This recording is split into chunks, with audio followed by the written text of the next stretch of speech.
Jamil, happy Freedom Month. Thank you. To you too, I guess.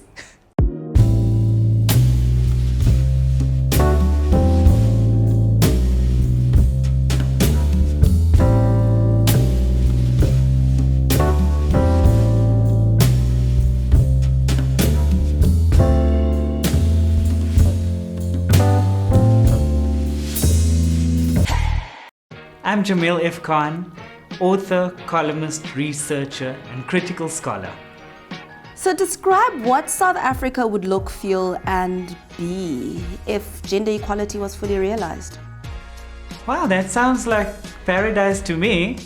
But I think, in most instances of the issues that we experience because of difference, it's applicable to say that the safety that would come with that kind of equality is something that for me encompasses the epitome of freedom. To be able to dress the way you want to be able to go where you want to be able to go out at any time that you want to, without looking over your shoulder, without having to take constant precaution, without having to almost preempt all the horrible things that could happen to you and build it into your behavior, your routine, and thinking ahead for how you can protect yourself from danger that's always lurking outside.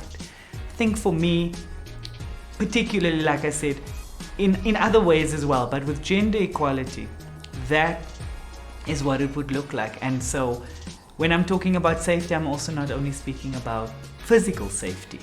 I'm talking about emotional safety. I'm talking about psychological safety, the ability to express yourself, to speak, to share your gifts and your talents without being undermined, without being marginalized, without being exploited. That is freedom. Is there such a thing as self-oppression? I wouldn't use that term.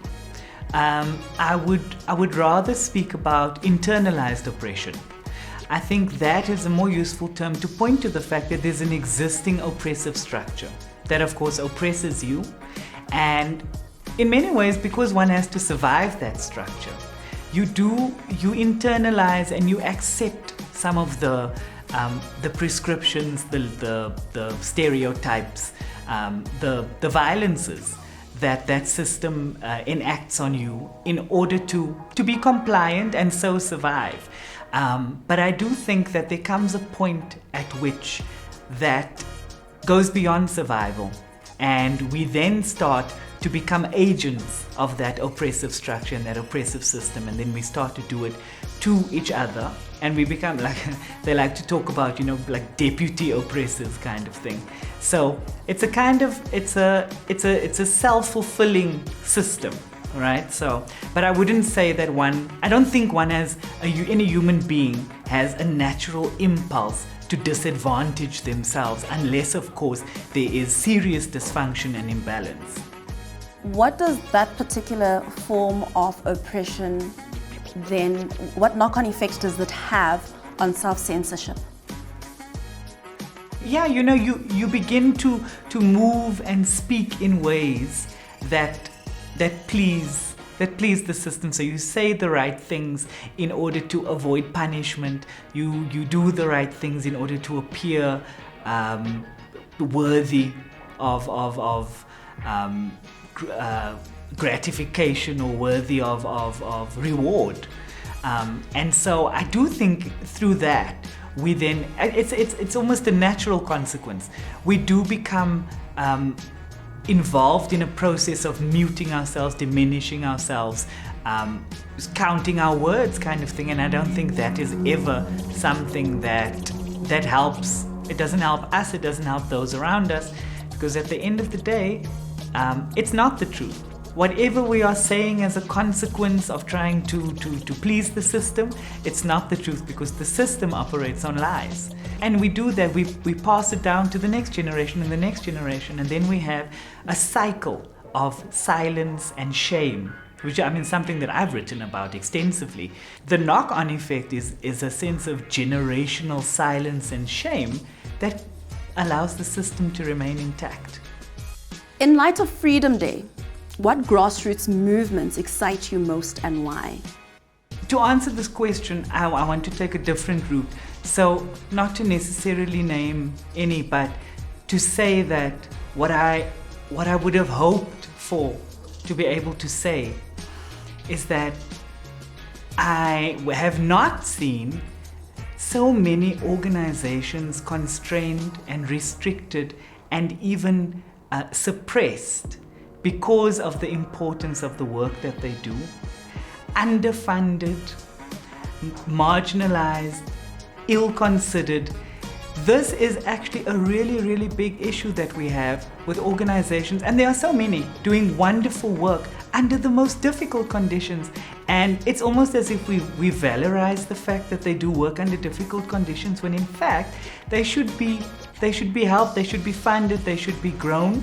To answer the question more directly, if I were to, at the moment, just, point to one which I think a lot of people are well aware of, and especially now, during the pandemic, throughout the pandemic, and also recently the KZN floods, Gift of the Givers has done absolutely wonderful work. And the NGO space is riddled with a lot of issues and constraints, like I say. But it's wonderful to see an organization, and I suppose this is one that's quite visible. There are others who are not.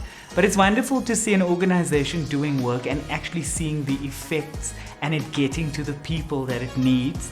So currently, because it's so immediate, I would say that is an organization that's caught my attention recently. What historical figure or freedom fighter are you most inspired by and why? So many. I mean, I suppose there's global outlook and also local, but if I were to speak about South Africa, it's always been Winnie Mandela. And for interesting reasons, because I was quite young when apartheid ended. Even I wasn't alive for most of apartheid, but I saw when I got to know about Winnie Mandela, I saw what the media had done to twist and distort her image. And of course, that was all I had to go on, right? So that was what I consumed. And when I got older and I had the ability to discern and to do research and actually absorb the truth and the reality for what it is, I think, looking at her legacy for me is a perfect example of the complications that come with having to do such a difficult job, and to realize that there are, number one, no perfect victims, there are no perfect heroes. And I think that's an important figure to keep in mind when one thinks about your own contribution to a struggle that's ongoing. If one wants to do activist work, if you want to contribute to a struggle, you must prepare yourself for the fact that you will never come out with a legacy that is uncontested. But nevertheless, I believe that if you do the work from a place of dedication and commitment and honesty, people will see it for what it is, and those who don't choose not to, and you can't control that. But as far as Winnie Mandela goes, I think it's a legacy it's interesting, it is inspiring, and it is also it's an example that one can use to say things don't always go the way one would expect it to, but at the end of the day the work was done. What do you hope the future generations will gain from your work? I've always said that for me, I am trying to create an archive of experiences, an archive of evidence for the fact that people like me existed. And when I started doing the work, I had that hopeful twinkle in my eye where I believe that, I'm going to go out into the world and I'm going to say what I'm going to say, and people are instantly just going to like take to it and change their minds and change their hearts, and of course it doesn't work like that.